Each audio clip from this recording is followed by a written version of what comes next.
We got everybody. Yep. Yep. Yep. Grabbing some.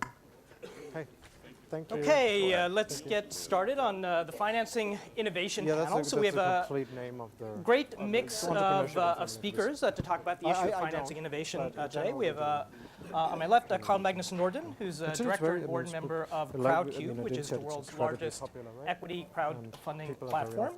We have Maerkle, who's a general partner at Holtzbrinck Ventures, a leading European early-stage venture capital fund. And we have Jemila Houacine, who's an associate at Medicxi Ventures, which is in the life sciences. So I wanted to start off maybe by having the panelists just give some opening remarks on where we stand in the venture industry, in the early stage financing industry. And I wanted to frame this a little bit by mentioning a blog post that Bill Gurley, the famed Silicon Valley investor, recently posted about a month ago, which has been kind of circling around. Where are you from? And in that blog post, he warned of some of the dangers of the unicorn financing market, right? And what he basically said was, given the lofty valuations, given high burn rates, the fact that we haven't seen a lot of exits, there's very little in the way of M&A and IPO that justifies these large valuations. This is a danger to the entire venture ecosystem, right? It's a danger for venture investors, it's a danger for employees, it's a danger for founders. So I just want to get your initial remarks and maybe some reactions to that from the panelists. And maybe we can start with Carl-Magnus and just go down the line. Should I say a little bit about myself to begin with? Well, I actually graduated here from INSEAD 1984. Thanks for being so more or less since then, I've been a serial entrepreneur, touching on several industries and several markets in Europe. I might actually be on, but I'm not on the mic. So businesses in most of them. And over time, then coming more and more into the financing of entrepreneurial activities. Having funded companies over time in other climates, maybe financial climates than today, I saw the funding of early stage businesses as very difficult, very time consuming. And that led me to, when I saw the equity crowdfunding idea coming up about 5 years ago or 4 years ago, I thought this is many entrepreneurs in history anyway have spent so much time on raising the money, so when they come back with the money they almost have no business left. And then putting together one package, reaching many people, one communication was a good idea. Then if we look at CrowdCube has been very successful in the UK. Today, I think we have raised money for about 400 companies and almost 160 million pounds. So the mechanisms work. When I take that to another market like the Scandinavian markets, the entrepreneur is not lack of entrepreneurship, but it doesn't work the same way. Then of course you ask a couple of questions, why and why not? But over time, I think coming back to Henning's speech here, I think the other effect of crowdsourcing is obviously reaching out to a lot of people. People, by buying a part of the company, they have a long-term incentive to contribute to the business. So I think that is definitely a part, even for the ones that are not funding, they get business contacts, they get people involved in the business. And that's a good thing. So that's a little bit about the crowdfunding. To start with a short intro, I graduated exactly 10 years ago, which is why I'm in reunion mode already. So most of you can be looking forward to this. I actually was originally trained as an electrical engineer, got into venture capital by coincidence before INSEAD, and after INSEAD I went back into venture capital, different firms, before then joining the current firm 8 years ago, and it will probably be my last step in career life. So a short background on our firm. We are a consumer internet focused European venture capital fund. We are based out of Munich and Berlin. We originated as a subsidiary of a publishing group, so corporate VC, but spun off in 2010 raised 3 funds since then. The last one last year at 285 million. So we have a lot of capital to deploy. And what we like to do is invest very early with the limited ticket sizes, so 500,000 to 2 million, but then deploy more capital up to 20, 30, 40 million along the way. And some of our most successful portfolio companies included Groupon, Zalando in Germany, probably the biggest success, Quando, HelloFresh, many others. Just the topic that you framed is obviously something that we see. There's a lot of, actually, or to put it otherwise, I had the choice between joining the IPEC conference on the other side or the Entrepreneurship conference. I think this topic that we're discussing here is definitely better for the guys in here. If I would make a statement in the other room, it would look different. But in the end, it's all very positive news for you guys in this room, as there's a lot of capital at all stages coming into all sectors that's driving up competition between guys like us. But in the end, for entrepreneurs, it just means more access to capital. And you should not override the game and increase valuations, but this is a different discussion. So I think, yes, there is something going on, which we can discuss in more detail, but for you, it's first of all good news. Hello, so can you hear me? Yep.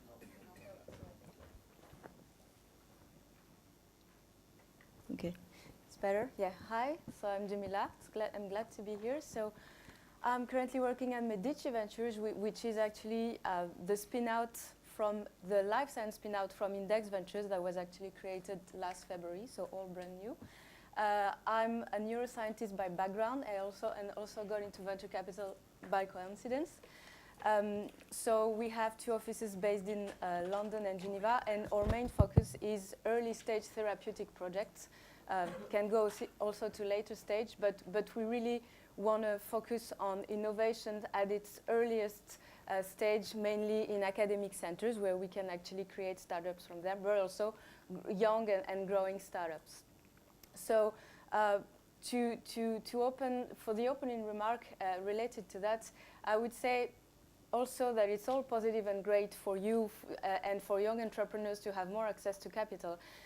The only risk I see here is that it's such a great thing to have lots of money to start with, but something that applies mainly to life science and drug development is that it's not necessarily correlated to the expertise you need to develop properly a program in pharmaceuticals. And I think that this takes time, obviously, to build this expertise, especially in Europe, where this is all brand new.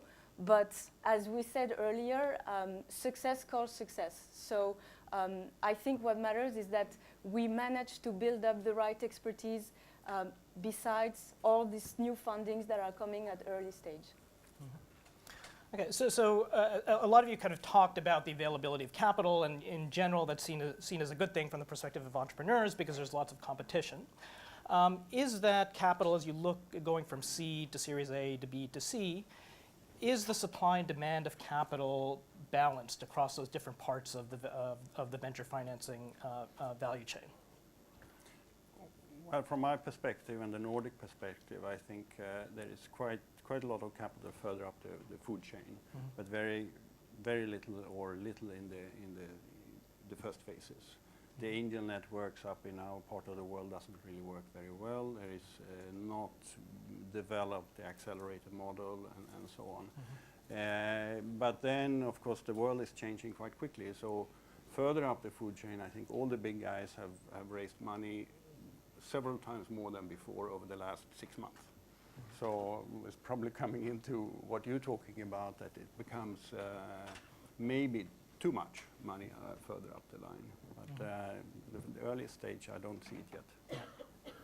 Actually, and we discussed this beforehand, we see a slightly different development, at least in the ecosystem that we operate, which is consumer internet, a pretty much hyped segment again, not overhyped, but we center our activity around Berlin, which is probably the hotspot, I would say even in front before London in Europe. And what we see there is capital basically available at almost all stages. So especially at the seed stage and early stage, we see a lot of capital coming in there. Now, where does it come from? I think two major trends. First of all, a lot of the late stage guys, they may migrate downstream towards us because they see, well, competition on the tail end is extremely high. So we might as well just get on board companies earlier. And you see guys like EQT setting up a venture fund, KKR investing in earlier funds. And this is only the big brand names. You see it from literally every fund. And I think the second major development is that in most of the ecosystems in Europe, we see the second or third generation entrepreneurs. So guys that made money with major successes. And they invest strictly back into the ecosystem. So what you see in Berlin now on a weekly basis, there are announcements of either new venture funds or angel syndicates that are now able not only to invest 10, 20K, but some of those angels, they raised funds of 100 to 150 million, or the angel syndicates, they operate with 10, 20 very well-known business angels between them and can invest 500,000, a million easily. So all this, I think, fuels so much capital coming in. And if there is a gap, I'd say it's currently, but it's moving up and down. There is currently probably a gap in the classical early stage, which is products out in the market. There's first traction in the market, but it's not attracting the early stage, seed stage guys, which are strictly hypothesis driven. So at least as long as you can convince them, they buy you. And the later stage guys, they not only looked at very initial traction, but they want to see cohorts, they want to see solid P&Ls, positive contribution margins. And if you're in between there, that's something, the classical early stage in the end, which is a bit difficult right now. Maybe actually picking up on the point about ecosystems, right? So this is also something that Randy talked about in his talk this morning, which was what you want to see in an ecosystem is kind of one generation investing in and giving back to the next, right? Not moving to the south of France, as Randy put it. As you think about some of the ecosystems within Europe, right? So people talk a lot about London, a lot about Berlin. What's similar or different as you think about some of the European ecosystems versus what exists in Silicon Valley, which is, of course, often touted as sort of the exemplar of the entrepreneurial ecosystem? So talking of Berlin, which I know best, I mean, London for us is just extremely competitive on all fronts, and Berlin has lived through a nice catch-up phase over the last years. We consider it like the Silicon Valley probably, I don't know, 20 years ago or even more, that a lot of factors come together with one major difference is that the focus of teams is quite different in Berlin still. So it's a lot of business people driving concepts, driving models into the easy sectors, so consumer internet and the like, and you hear here and there a lot of criticism on this, that people are not tackling the traditional German engineering deep value creation topics, but just jump on the easy ones. But I think that's just the early innings of the development. So it's really, I can, without going into depth, I can recommend to anybody just taking a weekend field trip to Berlin and see what it's like. Because literally you walk in like the epicenters within Berlin, and at every corner there are entrepreneurs sitting in cafes and trying to come up with something new. So it's a good place to be. So I've not been in Silicon Valley when it was at that stage, but I think it must have been some 20, 25 years ago probably. So if I could give maybe my own perspective related to life science, which is actually slightly different. So what we're seeing in Europe is that there's a lot of funding for very early stage projects. At least it has changed a lot the past, I would say, 2 to 3 years. What we see a lot is that many non-dilutive fundings are available, grants that allows you to finance some kind of very early stage preclinical proof of concept, which sometimes can be enough to trigger a VC investment.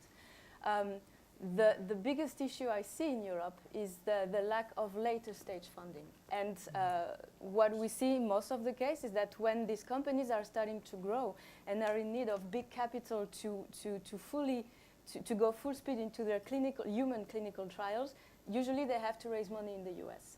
And this is something, I mean, us as investors, but also all the different actors in the ecosystem have to work on. I mean, We should really trigger this ecosystem where money where the money circulates easily and where we can actually trust these European companies to raise bigger funds because they want to get a drug to the market or get a drug acquired by a big pharma, for example. And so what do you think is the reason that the European firms will go to the US for money? Is it because that's where the corporates are, that's where the exits ultimately are? Or is I think this is really related to what you just said, Renner. I think we're just backwards, probably like I would say 15 years backward, where I think in 15 years maybe we'll be able to get amazing IPOs in Europe. It's not the case yet, but this is literally what we need, and we need like what we call this these big public investors to be really taking more risk on the public markets. It's still not the case, and if I have to go back to I would say the hub. So the life science hub is not San Francisco or California. For us, it's Boston, Massachusetts. Everything is happening there, and if we compare to what's happening in Europe, what we see is that somehow in London, Cambridge, Oxford, things are really moving up, and we see lots of great science and new entrepreneurs with a lot of motivation. It's still not fully the case in other areas of Europe, including Central Europe, Scandinavia also. And but the positive thing is that it's changing. Of course, it's much more extended in terms of areas, but we really strongly encourage people, young scientists, even in university, to get to talk to more experienced entrepreneurs, to get to talk to big pharma, and to get to talk to investors. Because obviously in Boston, you're a scientist, you're in your lab, and next door there's a bunch of venture capitalists who are ready to listen to you. It's still not the case here in Europe, but hope it develops. If I should pick up on the positive note here, I think, I mean, you're saying that Europe or Berlin is maybe 15, 20 years after Silicon Valley, and if you talk to Randy, like we did yesterday evening, you almost have the feeling that it maybe have been spinning too far. I see a lot of positive things, the second generation entrepreneurs coming into the market.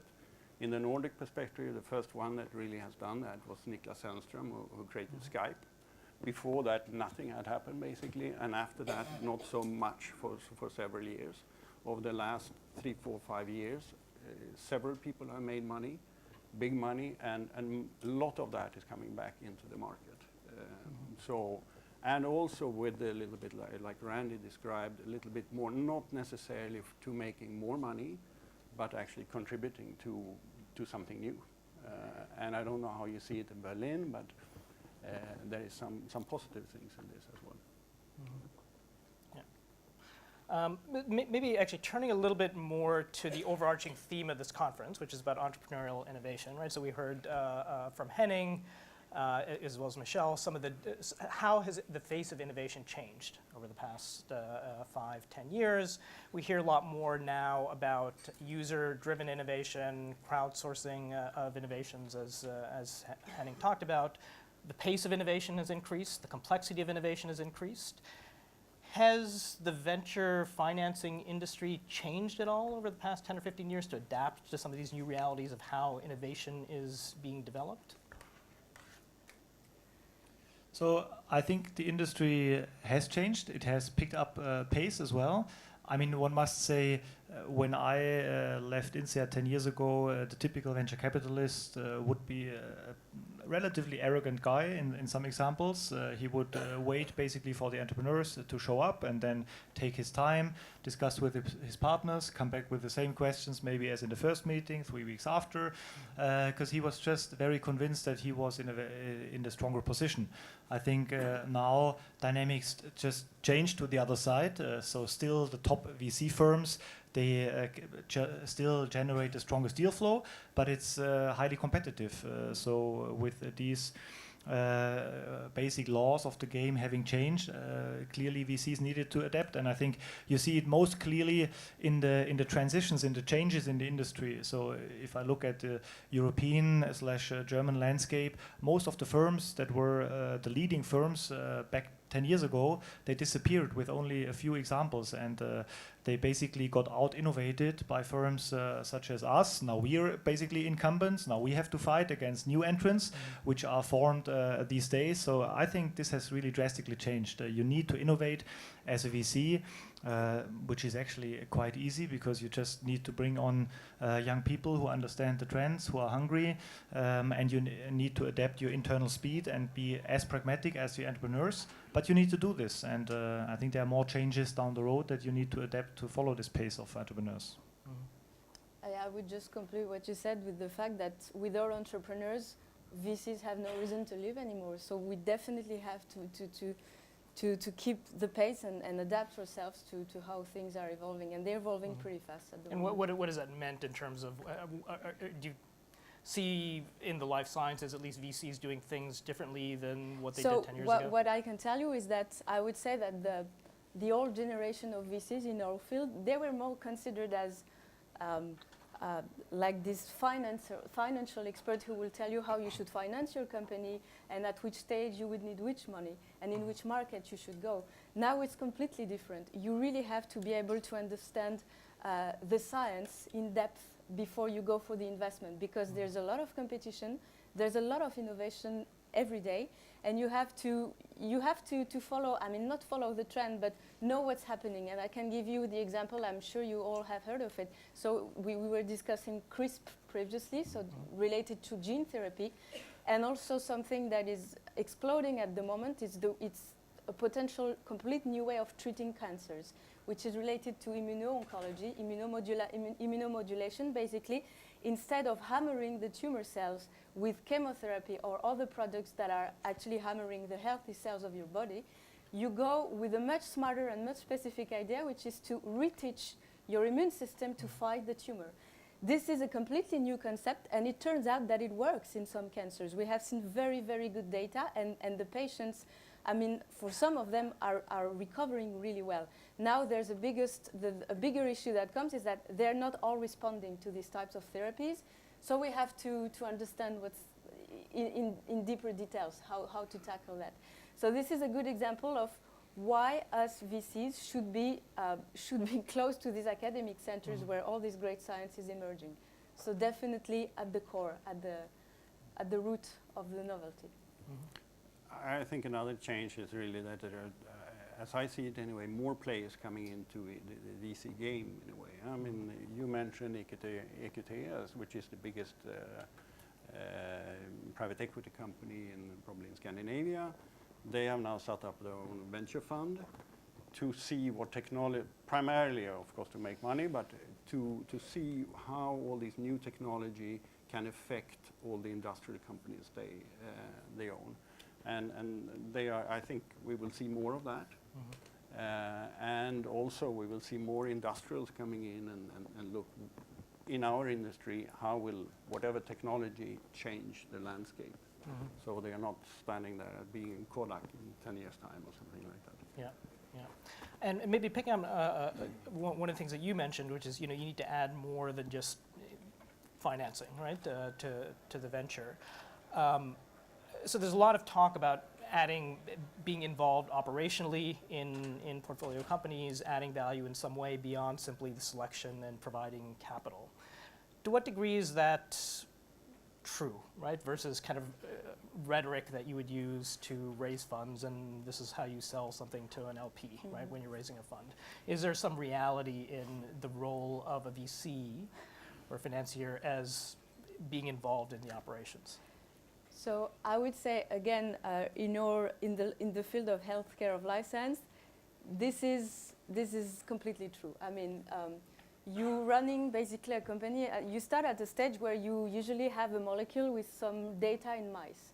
The idea is to get the product to the market, or to get it to a stage where we know it works in human, and then maybe trigger the interest of a big pharma to acquire it, right?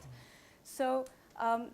And drug development is really, it's highly unpredictable, because first, because of the competition, second, because you never know how patients actually react when you treat them with a completely new drug until you have treated enough patients, because I can treat 10 patients and see nothing, and then treat 100 and see terrible side effects. So this is highly unpredictable. So because of that, it's very important to make sure that you involve the right people at the right moment with the right expertise.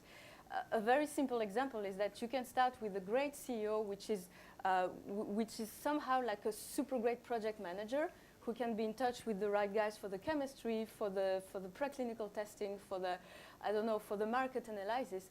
But then at some point, when you get into the later stage development, you really need people who knows the regulation, at least for the clinical trial, extremely well, and who knows exactly how he's going to speak to the FDA to get the approval of the drug. This requires very different phenotypes, and of course, as a VC, you have to know which person you need at which moment. And for us, a great CEO is also a guy who tells you, okay, guys, we stop here because this is not going anywhere. And this is, of course, we call this failure, but for us, this is not failure. This is just being able to recognize when a project has no future. So. I think one has to be aware of the definition of kind of operational involvement. I mean, our fund, we only invest in consumer internet, which is traditionally a pretty narrow spectrum for a VC, but is a huge sector, of course. So I think by definition, we are some kind of VC experts as we only invest in one sector, which traditionally some funds covered even tech, internet, life sciences with one team. So it's very hard to be an expert.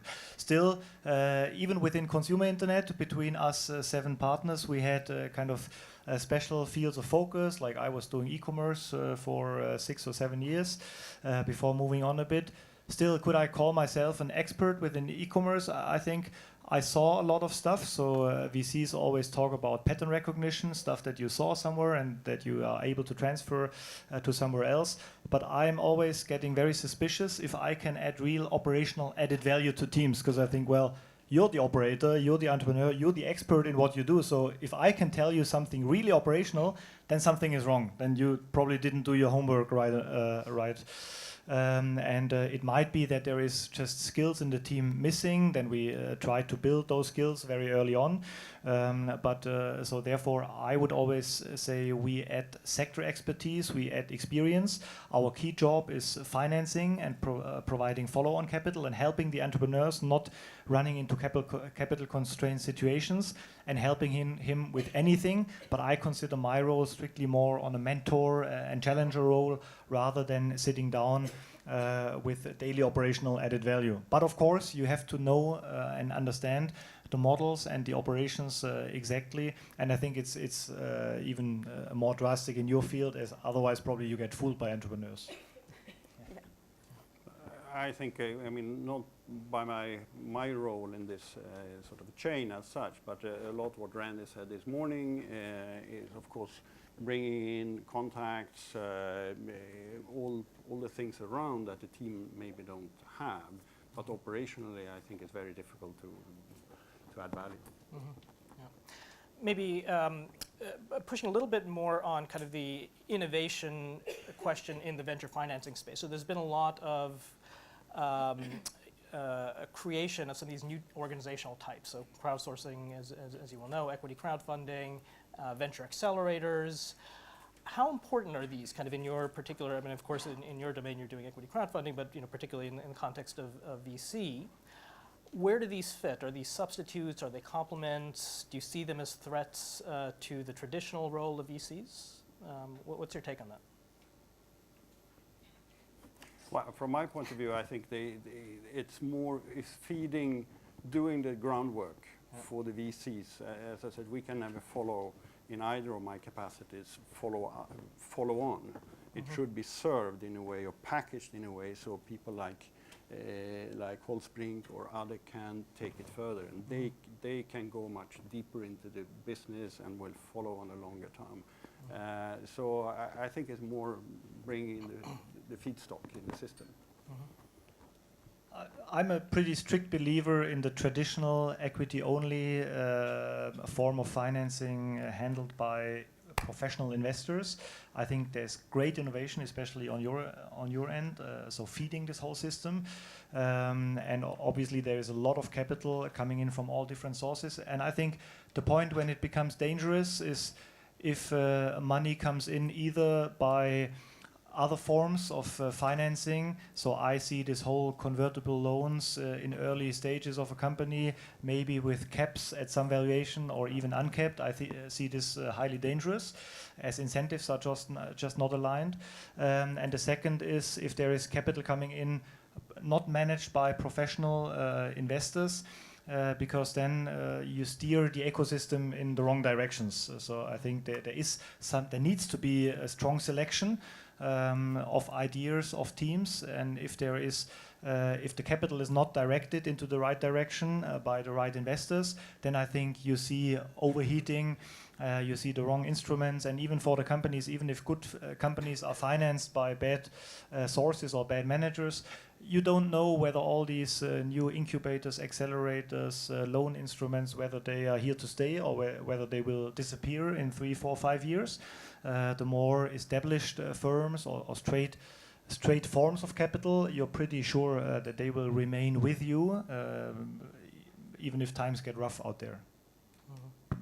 And so, again, life science is a very special field. So, honestly, crowdfunding is not something that we like for life science, especially for one very simple reason, is that so usually when you engage in a crowdfunding, you expect a return, right?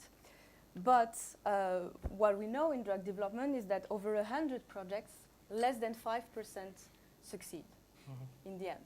So if your goal is to make money, earn money out of a crowdfunding, probably drug development is not the right field to invest in. And but now you could tell me, what if I just want to invest money in I don't know, finding a new cure for Alzheimer's or cancer?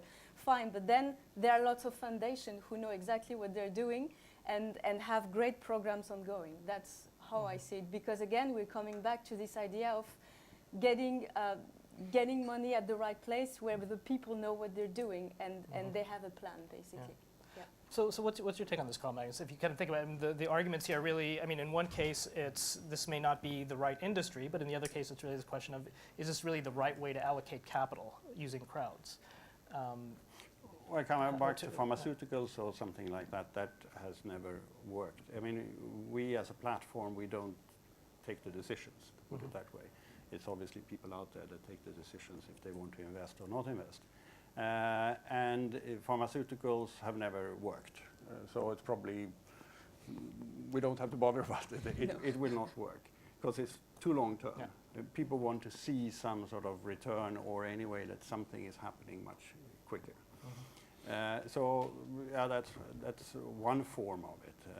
Then when it comes to other industries, much closer to consumer goods or something, or the pharmaceutical, I don't know if, because you have basically for profit or equity crowdfunding, but you also have the donations or giving to a course. And there, I think coming back to Henning's presentation as well, I don't know how, if you incorporate any of ideas coming from people as well, because there is crowdsourcing of ideas or solutions or something like that, that is not monetary as such, that in principle could work.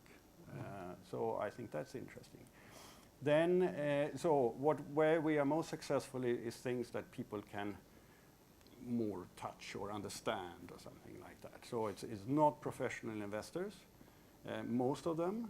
So that is saying that people has to be attracted by something. Either if I had this before, I would love to buy it. If I had this in that and that situation, I would be interested.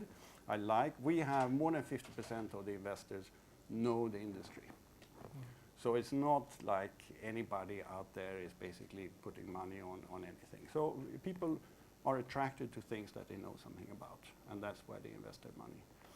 And that's that is also a pool of people then that actually can maybe contribute to the business more than the cash they put into it. But coming back to your question, I think this is just, I agree with you. If this will be around in 5-10 years time, who knows? But I think right now it has a place in the chain. Okay. We have a few minutes, so let me maybe open it up to the audience for questions for the panelists. Yeah. Do we have mics? I don't like to toss the mic, so let me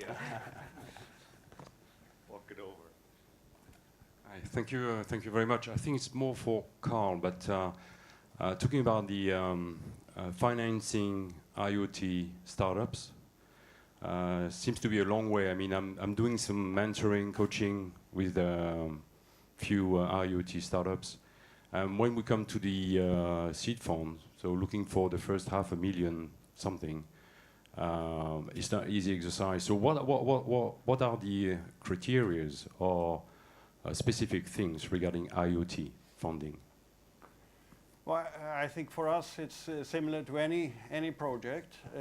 Obviously, it has to be the general idea is okay. You as an entrepreneur, can this become an efficient way for you to raise money, and can you have some added benefits? So if it's IoT or anything else, when we look at the model or the thing is very much how do you communicate this? It should not be, there are not experts sitting out there, all of them. So you have to bring it down to something that is, I shouldn't say basic, but the core of your idea. And you have to appeal, obviously, both to the heart and the brain in a way. And in our model, we only make money if you actually reach your funding target. So that is steering us to things that seems to work. But we are not really taking that decision as such. And that's not specific to IoT, that goes for everything. So I have a question for Jemila. So you mentioned, in life science, you mentioned the importance of the proximity between the capital, the experience, also the innovation. And you refer to Boston as example. That's where you have the MIT, Harvard, the VC, and also the early generation of the biotech company. And now if you look at in the landscape of European life science sector is much bigger geographically.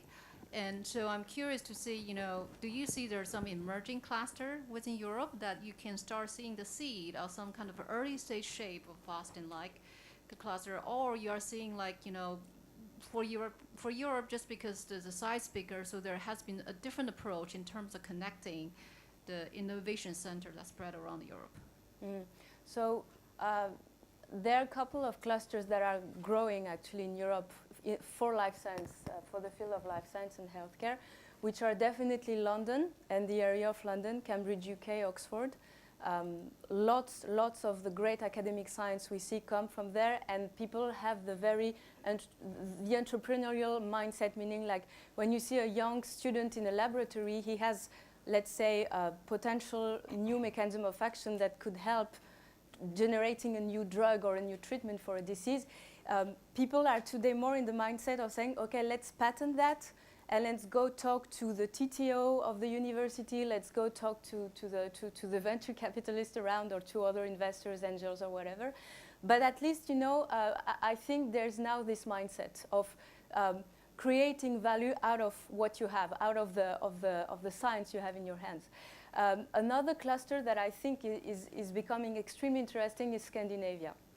And when I say Scandinavia, of course, Stockholm is the core, but we see also a lot of really innovative and great science in Oslo also. So, and then I would say, so these are the two things I have now in mind, but if I have to think, then I would say then if you look at countries like France and Germany, it's much more spread out. But it doesn't mean that there is no good and innovative science. It's just that it's spread out, and you have to look more carefully. These are more like what we call the uncharted territories. So for us, obviously, it's better because it's easier to find them.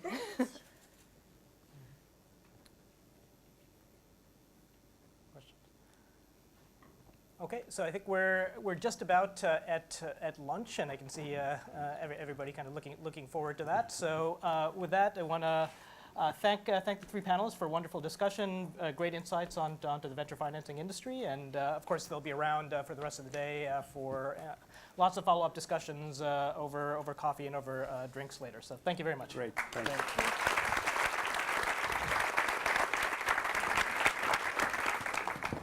So thank you so much for your attendance.